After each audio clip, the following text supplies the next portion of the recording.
MSW Media.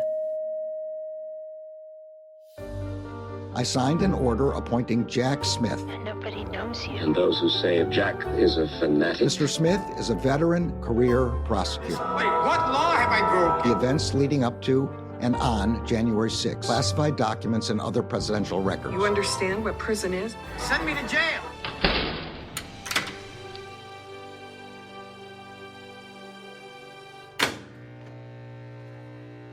Welcome to Jack, the podcast about all things special counsel. It is Sunday, August 27th, 2023. I'm Allison Gill. And I'm Andy McCabe.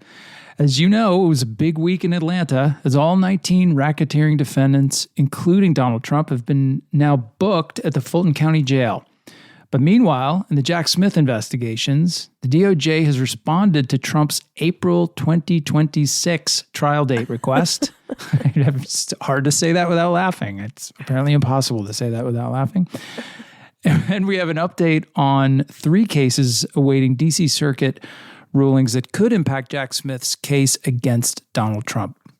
Yeah, and we've been following those cases here on this program, but we wanted to give you an update. And it just so happens that your colleagues at CNN put together a wonderful update on all 3 of those cases. So it's good, it's timely, and I look forward to discussing that. And then down in Florida, Judge Aileen Cannon did not take the opportunity to delay the May 2024 trial date when she ordered superseding defendant De Oliveira to be subject to the deadlines in the court's scheduling order. Also, Department of Justice entered a detailed filing responding to Woodward and Cannon's questions about Stanley Woodward's conflict of interest and the use of grand juries in 2 jurisdictions. And if you have any questions for Andy or I, or even Brian Greer, who is our in-house SEPA expert, you can send them to us via email at hello@MullerSheWrote.com. Just put Jack in the subject line. All right, Andy, let's start in D.C. today. Yeah, let's go right to that filing by DOJ opposing Trump's motion for an April 2026 trial date. Okay, so you will recall, AG, I have no doubt, that Trump had a bunch of reasons for requesting the somewhat ridiculously long date. And those reasons included, first, what he referred to as this massive amount of discovery that they had been so unfairly burdened with. And he notoriously described it in his request as being, if you stacked it all up, I don't know, end to end, it would be taller than the Washington Monument and longer than reading War and Peace 72 times a day. I don't see how they could be possible. Maybe saying War and Peace 72 times a day. I'm not sure, but. And I like how it's stacked end to end, not how regular people stack paper. Yeah, it's like. I mean, okay. So in addition to all this crazy discovery, they also cited, they claim that the median length of a conspiracy case from commencement to termination is 29.4 months. And I remember hearing that initially and thinking, like, based on what exactly, right? Yeah. I'm not even sure that DOJ keeps those numbers, but we'll get into Jack's response in a second. Trump also cited SEPA hearings as something that would require, this incredibly long trial date. And then finally, he referred to the fact that Jack Smith had requested that jury selection in the case in D.C., the Jan 6 case, begin on December 11th, which conflicts with a hearing in the documents case that had previously been scheduled for the same day. Keeping all that straight. Mm-hmm. Yeah, so the first thing that you asked, right, about the 29.4 months, based on what, right? Well, yes. Jack Smith obliterates this argument as saying the average time to try, a Title 18 U.S. Code 371 charge. That's right, 371. And they said 29.4 months. Because of errors in how Trump's team calculated that, Jack Smith tears this apart. First of all, Jack Smith says, and I love that he figured this out. He said, first of all, 29.4 is the average time through sentencing. Right. Which just not the beginning of trial, meaning it included not just how long it took to get to trial, but the entire trial, and then sentencing recommendations, responses to sentencing recommendations, and then sentencing. That's right. That's the equivalent of saying the Christmas season extends for 6 months as long as you begin counting in the summer. Right. It's just not part of the same thing. Cases get hung up on sentencing for all kinds of reasons. If you have cooperators, they can't be sentenced even after the case is over until their cooperation is concluded. So there's all kinds of crazy factors like that that could add to the overall time that a matter is still pending, but it's not the length of the trial. Right. Remember Greenberg? I mean, his sentencing was put off for 2 years. Yeah, yeah, exactly. Also, Andy, Trump's team only used cases in the years 2021 and 2022 after the massive COVID court backlog. And during that time, only 22 cases were heard those years because of the shutdown. Yeah, a little cherry picking of the years for the statistics there for sure. Let's pick the slowest years in the history of American jurisprudence and use those as our example. Yep. And third, he used January 6 cases that also included superseding indictments, plea negotiations, pretrial detention hearings, and one of the cases had 19 defendants. So, again, not comparable at all. So just totally obliterated that argument. And, of course, with the regard to the volume of discovery, Jack Smith first argued, hey, about 65% of this you've already seen. Trump's already seen. So, that's right.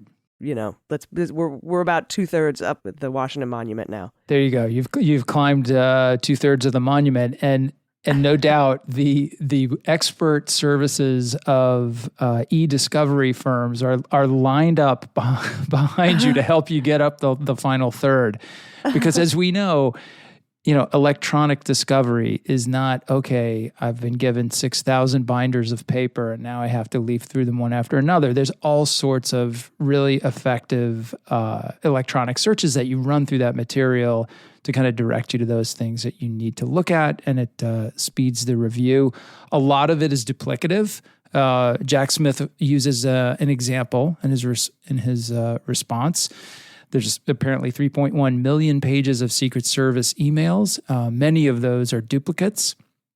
Interesting also, he wanted us to know that, especially given the recent Crew investigation showing emails back and forth between the service and Oath Keepers leader Stuart Rhodes, and also kind of noting that they're still investigating the infamous missing Secret Service text messages. So that was kind of an interesting little Easter egg hidden in the motion papers. Yeah, I pointed that out. I was like, it jumped off the page at me. I was like, 3.1 million Secret Service emails? Fascinating. Yeah, for sure. Now, also, with regard to the discovery in the Washington Monument graph that they put in there and the reference to War and Peace, Jack Smith says, quote, in cases such as this one, the burden of reviewing discovery cannot be measured by page count alone, and comparisons to the height of the Washington Monument and the length of a Tolstoy novel are neither helpful nor insightful. In fact, comparisons such as those are a distraction from the issue at hand, which is determining what is required to prepare for trial. Very well said. Yeah, full on. And then responding to the SEPA argument, like, we need 2026 because there's so much SEPA here.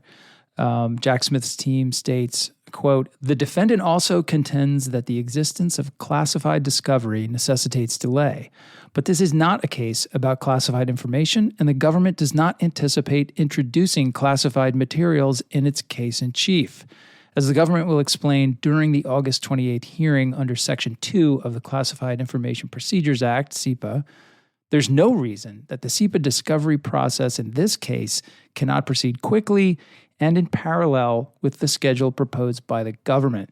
And this was really interesting to me in light of our conversations with Brian, because as he walked us through the kind of several phases of the SEPA process, those initial phases, just kind of defining the scope of what's going to be turned over and what's not going to be turned over.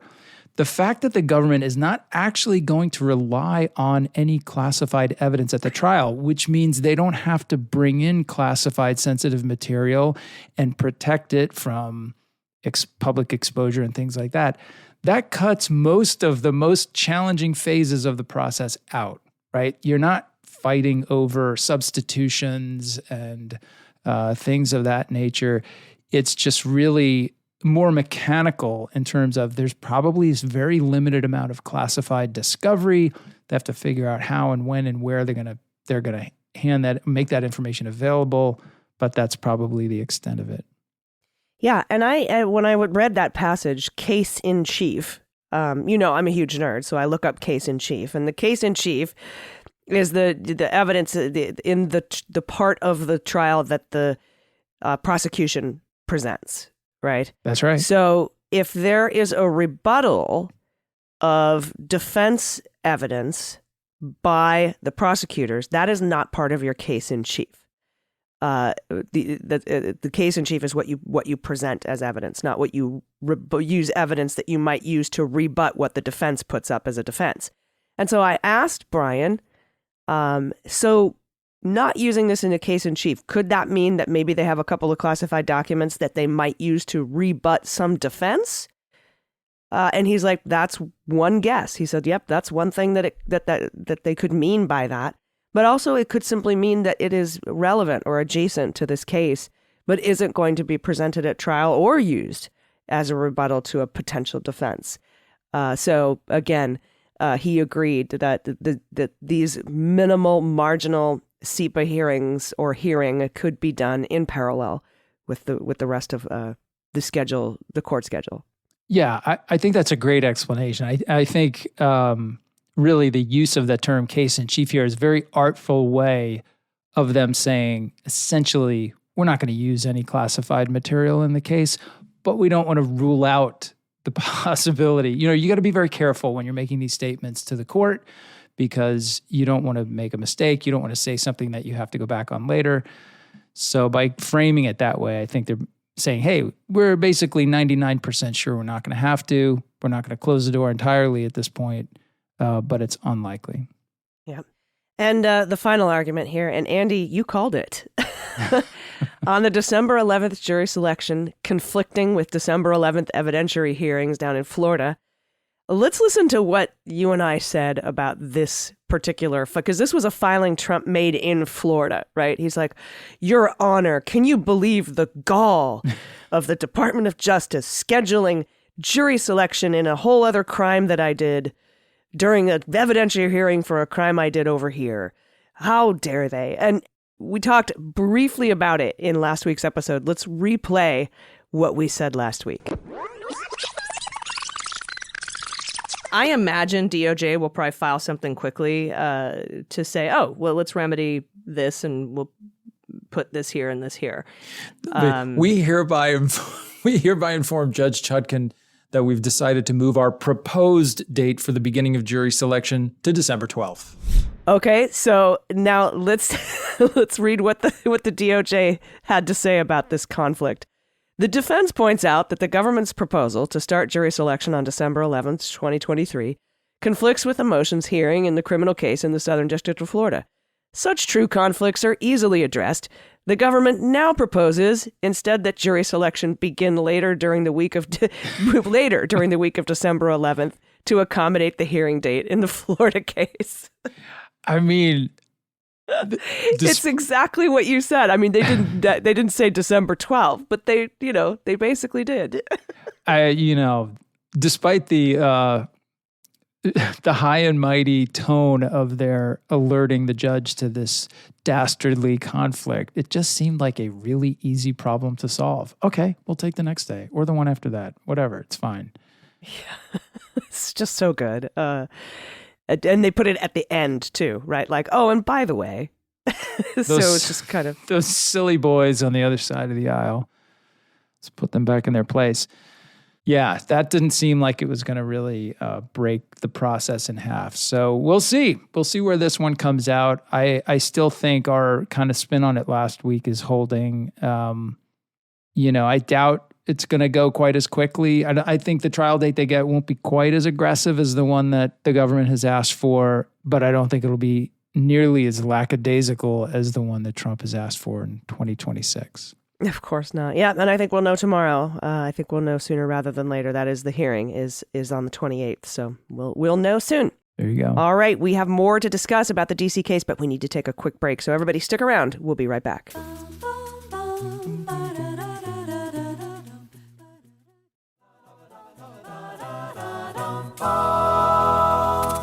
Welcome back. Okay, let's talk about several key cases that are pending decision in the D.C. Circuit Court that could impact Jack Smith's case against Trump. So this reporting comes from Sneed and Polantz at CNN. And they tell us that at least 3 court cases touching legal issues that could affect special counsel Jack Smith's approach are ripe for rulings in the D.C. Circuit. The rulings, once they come, will likely shape how U.S. District Judge Tanya Chutkan may view the law and the charges against the former president in the criminal election subversion proceedings over which she is presiding. Okay, in one case, Trump ally and Republican Representative Scott Perry is challenging the access federal investigators can have to his phone in the 2020 election subversion probe. Another dispute is over Trump's sweeping immunity claims in the civil lawsuits that have sought to hold him accountable for his actions leading up to the January 6, 2021 Capitol assault. And the third case relates to the obstruction statute that's been a central charge in the Capitol riot prosecutions. Smith's indictment of the former president in the election case includes 2 charges based on this provision in question. Now, there's no guarantee that the rulings will come out in the coming weeks, but the start of the new D.C. Circuit term in early September puts additional pressure on the circuit judges to clear out their opinions in lingering cases. Judges do not generally like to take old business into the new session, and they get some pressure from the presiding judge to move their dockets forward. So I think it's a fair guess that we could see some movement on some of these cases. Yeah, and the first one, I don't really see how it's called the Robertson case. I'm not really sure how it impacts Trump because the arguments about how it could possibly impact the rioters on the ground, it's about whether or not they personally benefited. And we know Donald Trump personally benefited, from had the obstruction been successful at more than just delaying the count, right? That's right. That the presidency has value. So this case is really more about asking whether the January 6th rioters would benefit. So basically, Robertson is focused on how the word corruptly should be interpreted. He claims it should only apply to defendants who acted dishonestly to benefit themselves. And his argument to the D.C. Circuit is sought to distinguish him from how Trump may have personally benefited. This case is before Judge Karen Henderson, Nina Pillard, and Florence Pan. The latter 2 were appointed to the bench by Barack Obama and then Joe Biden, respectively. So that case is there. And, like I said, I don't think that this really particularly has any impact on whether Trump can be prosecuted under 1512, Title 18, 1512. I think that's right. I think Robertson has a legitimate appeal here.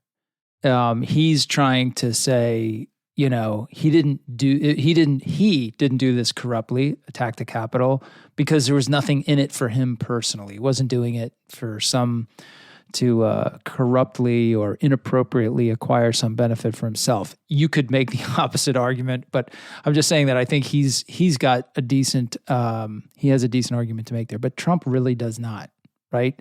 This was all about him retaining power, retaining the presidency. Hard to imagine a greater benefit to him. So I don't think the corruptly interpretation is going to be, however they decide to define it. I think it's probably a pretty good chance that Trump will fall within that definition. Yeah, and I do think that they'll uphold the current view of the statute. I don't think it's ambiguous. And I think that it'll still apply to all these January 6th rioters.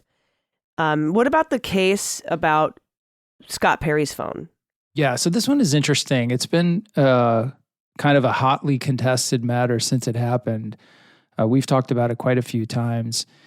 So some of the legal dispute over the FBI's search of Perry's phone remains under seal, so it's a little bit hard to get perfect clarity on this.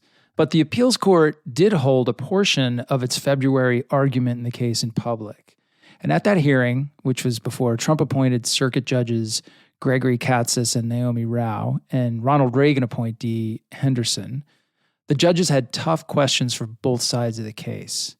What the D.C. Circuit ultimately says will likely affect not just prosecutors' pursuit of information from Perry's phone and what the special counsel can obtain of his communications with alleged conspirators or Trump himself, but also future law enforcement efforts that touch on members of Congress more broadly, both in the 2020 election context and in other criminal investigations down the road.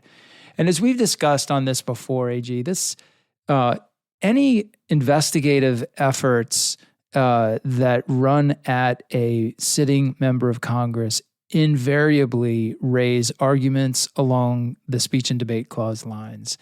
And there are some guidelines as to what fits within that clause and therefore cannot be kind of the subject of criminal action and what doesn't. But it seems that each case is so different. They're all very fact dependent. We kind of end up with these appellate arguments. One of the reasons why investigating members of Congress is so complicated and sensitive in the FBI. Absolutely.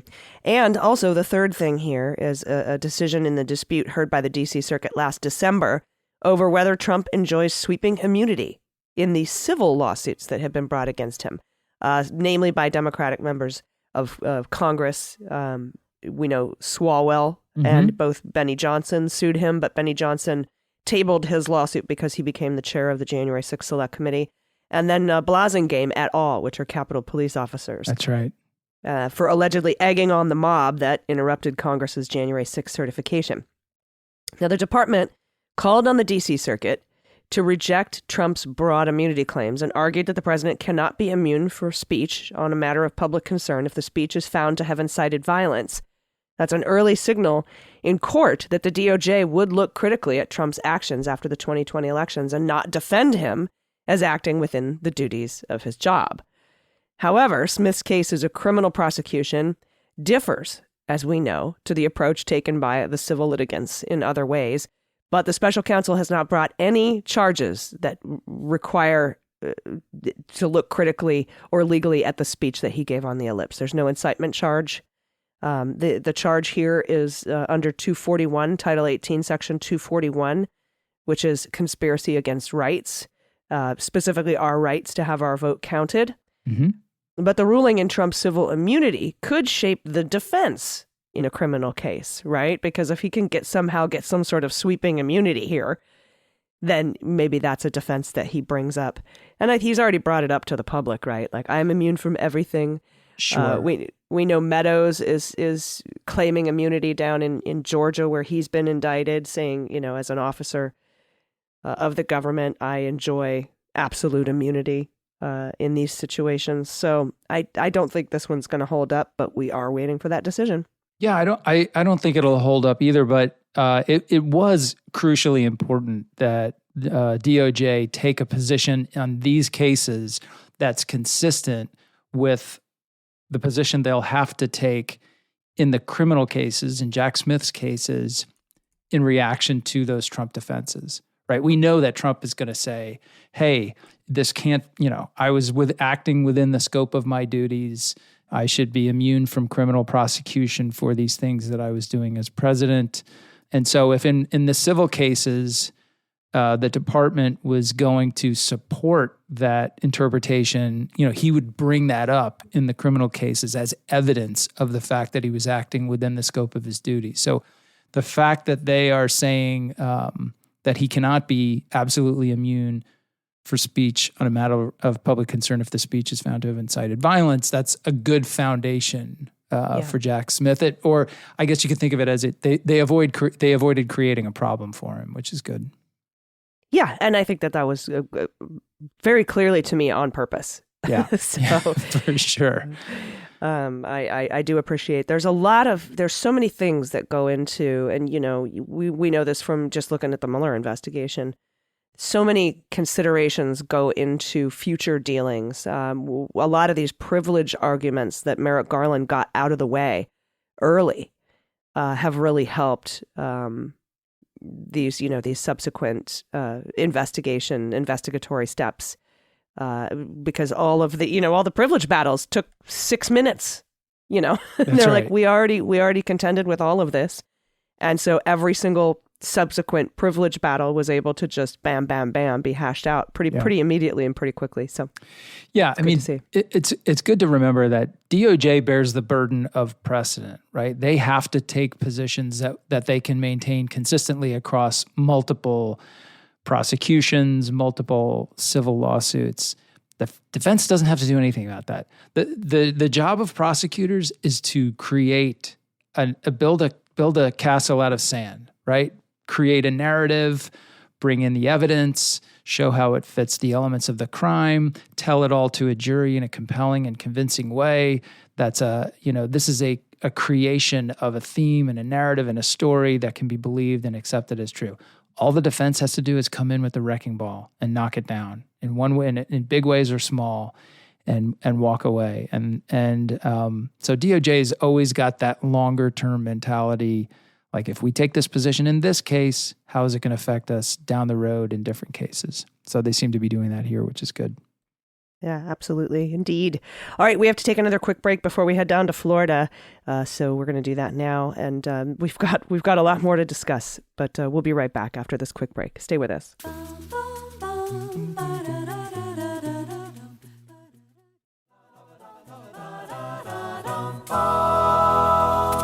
Hey, everybody, welcome back. Let's head down to Florida and talk about the back and forth between Jack Smith and Judge Aileen Cannon in the documents case. Specifically, because this is a big story and it kind of got drowned out by what's going on in Atlanta. Yes, it did.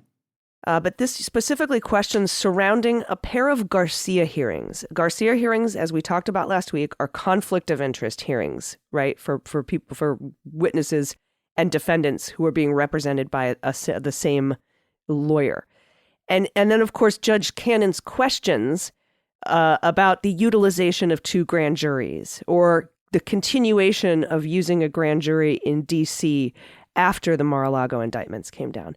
Now, we know Andrew Weissman has pointed out that Stanley Woodward complained about these 2 grand juries on Fox News, and that's what apparently gave Judge Cannon this idea.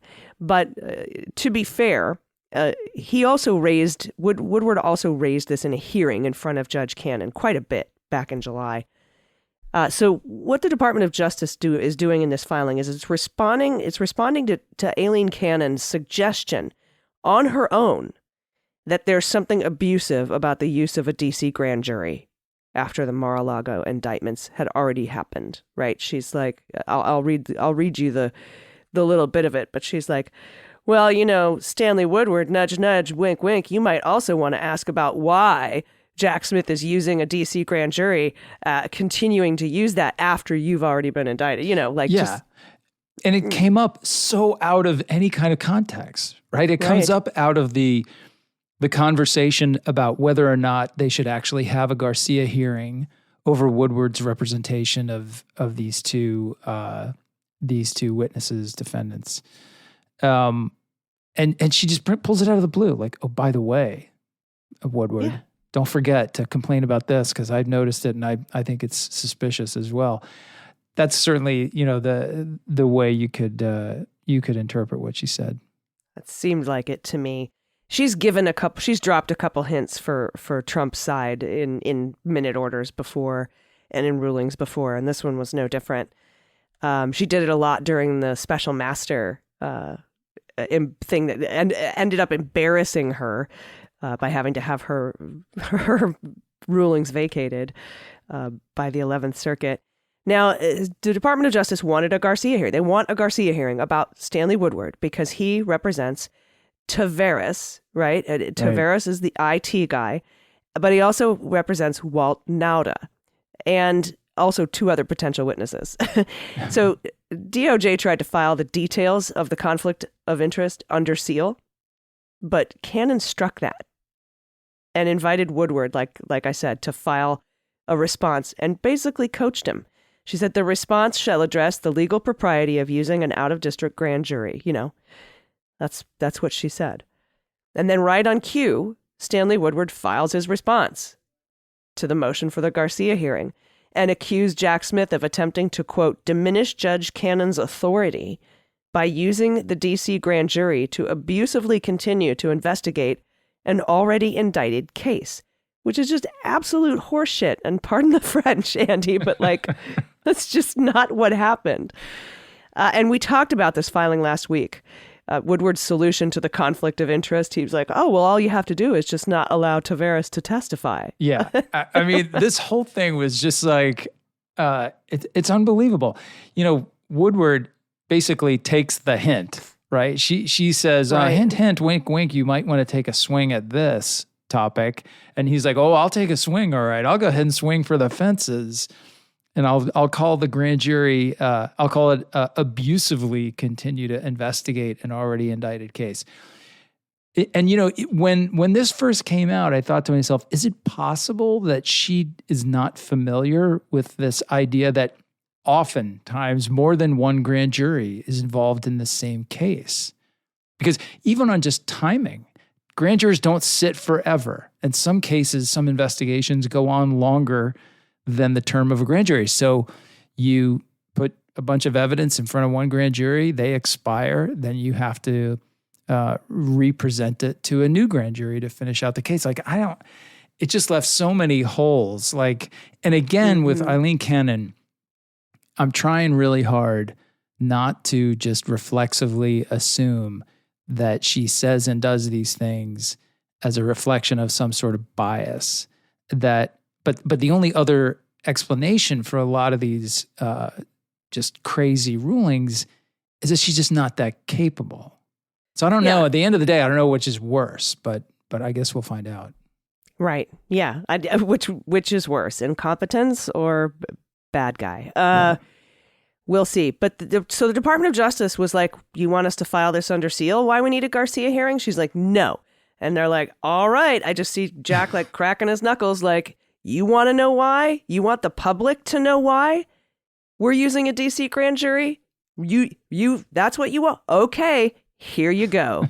And so we filed. It's full on Jack Nicholson. You can't handle the timeline. He filed it on the public docket. He was forced to, but I could almost be like he's probably. I don't think he's sad that he had to file this on the public docket. So he goes, all right, here's what happened. In March of this year, Taveras and De Oliveira lied their faces off to the grand jury in D.C. And then Jack Smith tells the world that Taveras was repped by Stanley Woodward, who, by the way, was referred to him by a Trump lawyer, which is important. It's an important distinction that Taveras didn't go out and find this lawyer himself. That's right. And that this lawyer is being paid for by Trump's Save America PAC. By Trump, yep. On the dole. He's like, all right, we'll put this all on the public docket. You want to go? Let's fucking go. Excuse my French. Then on June 8th, Jack indicts Nauta and Trump. Not De Oliveira yet, right? Right. He comes in round 2. Yep. And then on June 20th, a couple weeks later, the Department of Justice informs Taveras through Woodward, which he points out, which is very important. They didn't inform Taveras directly. They went through his lawyer, Woodward, who's paid for by a Trump PAC, who was referred to by a Trump lawyer. They informed him that he was a target of perjury in D.C. because he lied to the D.C. grand jury. Which is in D.C. Just to be clear. That's why the D.C. grand jury is investigating this perjury in D.C. It's not to subvert your honor's authority. Or what was it? Abusively investigate the already indicted case. No, this is like cleaning up the mess that these lawyers have created. Case. Yeah. Whole brand new case. This is called perjury. And we're going to tell you all on the public docket. And when they sent that target letter, DOJ says that crystallized the conflict of interest because having Taveras correct his testimony would implicate Nauta. So if Woodward advised Taveras to correct his testimony, he screws one of his clients. Right. But if he so it's now impossible for Woodward to act in the best interest of both clients, right? So it's what we said last week. It's the most obvious and direct conflict in representation. There's sometimes, a family hires a lawyer because two kids are in trouble, and there's a 1 in a million chance that one kid might want to point the finger at the other kid, but it's probably never going to happen. In a case like that, you might say, okay, we let both defendants know what the potential conflict is and give them the opportunity to waive it. This is not a potential conflict. This is like a full-on fist fight in the lunchroom. We're going at it. There's no way out. It's a conflict. It's unavoidable. He cannot represent both to their best interest. And so that week, the Department of Justice asked for a Garcia hearing in D.C., a conflict of interest hearing, right? Yep. And Woodward, Jack Smith puts in this filing, by the way, Woodward, you didn't object to the Garcia hearing back then. So why are you objecting to a Garcia hearing now? Interesting. Mm-hmm. Very interesting. Then this was in front of Chief Judge Boasberg because he handles grand jury matters. He's the chief judge. And Boasberg immediately asked a public defender to advise Taveras. And when Taveras was advised by this public defender, immediately Taveras fired Woodward, wanted to be repped by the public defender, and corrected his testimony, which is what we imagined happened, right? And to be fair, I think the Washington Post reported that something to that effect did happen. Mm-hmm. But now we have it in writing from the DOJ, who wanted to originally file this under seal, but now must tell the public this series of events. Now we know. Could you imagine what that first meeting was like between the public defender and Taveras? I mean, it must have been very short. It starts with, do you want to go to jail? And Taveras says, no. And then the public defender says, okay, well, then here's what you got to do. You got to get rid of that guy. I'll represent you. And then we go from there. Yeah. Very simple. You will avoid indictment. Yeah. And he did. And now everybody knows, including De Oliveira and Walt Nauta, who are both being represented by lawyers paid. They have to be sitting there, right? Going, I wonder if my Trump paid for attorney isn't representing me in my best interests, because now we've got this public filing on the docket from Jack Smith about what happened with their pal, Taveras. Yeah. And that's why the D.C. grand jury was investigating after the indictment. Jack notes that the grand jury in D.C., by the way, wrapped up their investigation August 17th. That was last week. Mm-hmm. And the government notes it could find no precedent, by the way, in which a district judge struck incriminating testimony against a defendant in order to solve the conflict of interest. except in one case where the judge was overturned on appeal for having done so. So your stupid idea of, well, we just won't you don't need to hear Taveras' testimony. We just won't have it. Even though the entire superseding indictment case and conspiracy to, delete the surveillance footage relies specifically on Taveras' testimony. Well, we just won't have it in court. Yeah, DOJ is like, that has never once happened in the history of the universe except once, and that judge was overturned. That suggestion from Woodward is so absurd, but I almost have to give him a little bit of credit, because knowing his audience is Eileen Cannon, he figures, hey, why not? I might just throw out, hey, the remedy here is to deny the testimony of the witness that makes my remaining client look bad. I mean, it's just so ridiculous. But I in this world, a ridiculous suggestion from a defense attorney could very easily be acceptable by the judge. Yeah, we'll see, right? You will see. Okay, we have just a couple more things to cover before taking your listener questions. Again, if you have any questions, not just for me or Andy, but for Brian Greer, our SEPA expert too. He goes by Secrets and Laws on Twitter. You should give him a follow. You can send those to us at hello@MullerSheWrote.com. Just put Jack in the subject line, and we'll get to the listener questions after a couple more stories. But we have to take a quick break, so stick around. We'll be right back.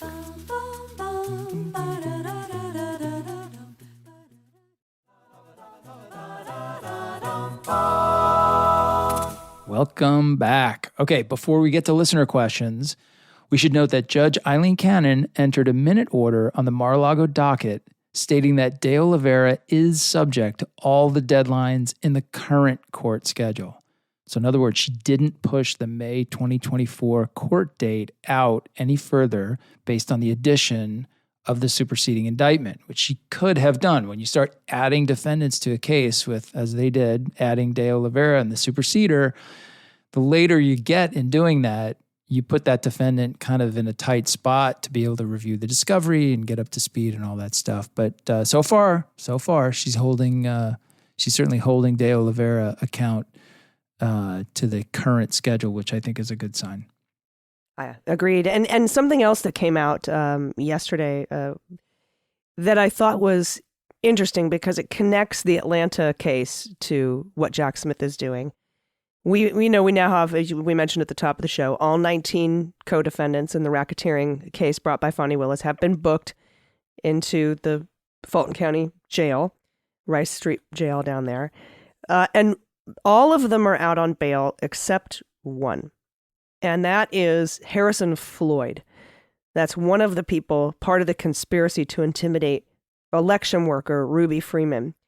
And the reason that he is not out on bail is because he had, I guess, well, let me just read you the headline.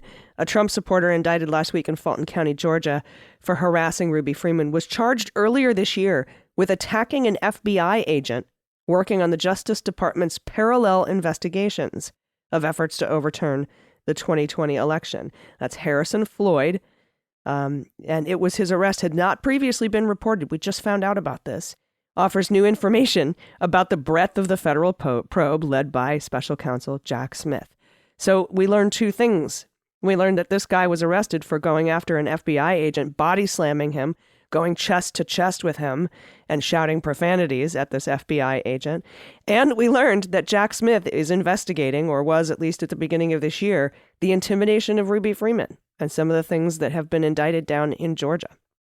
Yeah, really interesting development because it gets us back to this question I think that a lot of people had when they finally saw the Trump Jan 6 indictment, which of course only included Trump and mentioned those other notorious unindicted co-conspirators.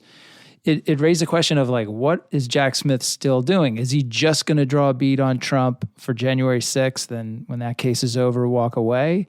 Or will there be other cases, other prosecutions after we get through the time crunch of addressing Trump first? And I've always thought, AG, and I've told you this before, I that's my guess. I don't see Jack Smith as the kind of guy who's going to leave the table crowded with a bunch of unindicted co-conspirators. If you can make the case against Trump, I think there's a very good argument to make that you could be successful against at least some of those major co-conspirators. And who knows, maybe others like people like Floyd who were involved in the witness tampering efforts in Fulton County. And, you know, that aperture could expand to include the activities in Michigan, Arizona, who knows where else it goes from there. Yep. And I think Arizona, I think I've been all eyes on Arizona. We've had reporting this week that investigation is ramping up quite a bit and that the prosecutors are aggressively investigating.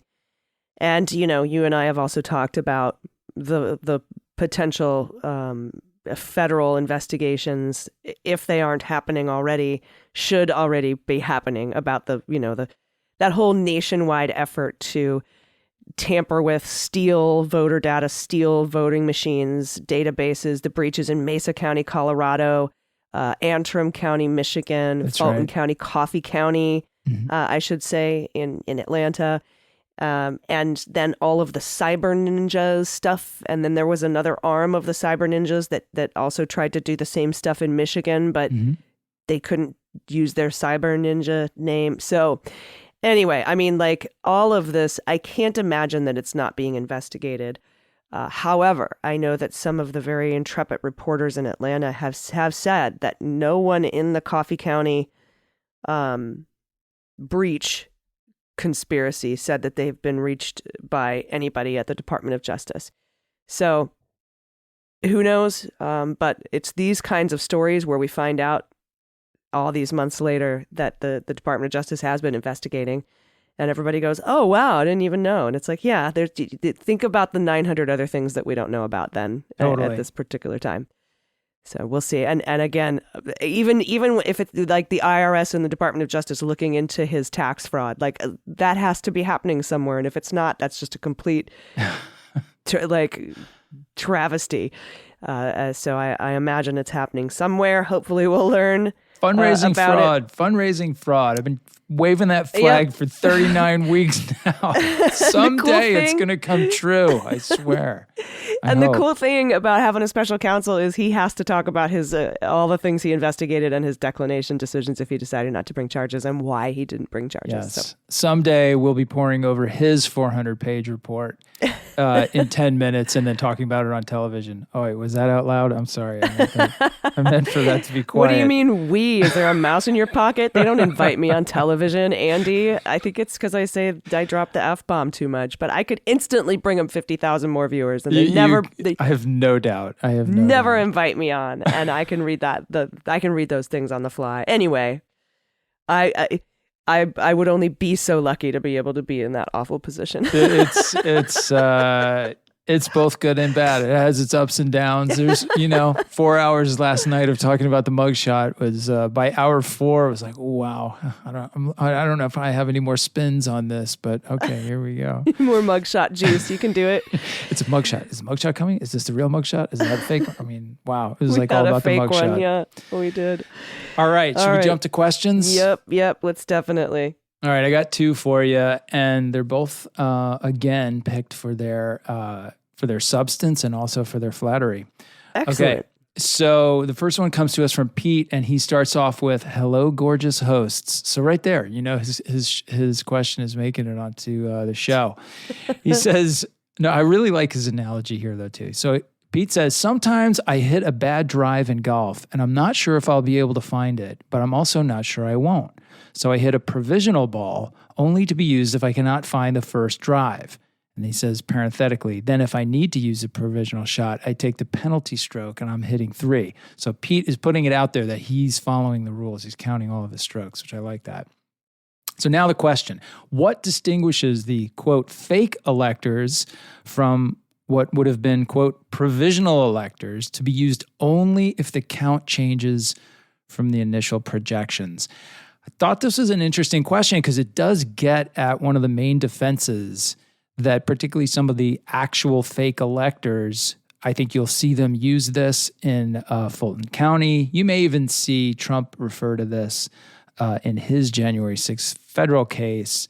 And the way that they charged it, at least federally, kind of reflects this. So in some states, the fake electors were specifically assured that their fake ballots would only be used if Trump was successful in his litigation challenging the election. So in other words, some of those fake electors can mount the defense that, hey, we didn't really intend to do anything fraudulent here. We were simply providing these votes in the case that they were legally necessary later, like if Trump's lawsuits had prevailed. In other states, however, they knew from the beginning that what they were doing was something fraudulent. There's more evidence than just the ballots themselves, and that evidence, mostly the conversations, emails, text messages between the people who organized the electors, shows that everyone knew that this was a fraud, and it was done specifically to create delay in the certification of the election, so that you would delay it by sending the sort out fake electors from real electors thing back to the states. And then by doing that, they would cast the resolution of the election into the House of Representatives, which would very clearly have voted for Trump. So there are differences in the different fake elector schemes state to state. And some of them, Pete, I think, can take shelter in the kind of reasoning you lay out in your question. Agreed. And they do, definitely Pennsylvania was one of those where they specifically said, hey, we aren't saying we're the duly elected electors here, only if we're contingent electors. And what was funny is, along those lines, one of the fraudulent electors in Georgia has filed to have her case moved from state court to federal court, saying that because she was and she called herself a contingent, like she's trying to add that language now that it's too late. But she said, because I was a contingent elector, that makes me a federal officer, at which, that's like saying because you wore a Nixon mask last Halloween, you're a federal officer. Like, it doesn't make any sense whatsoever.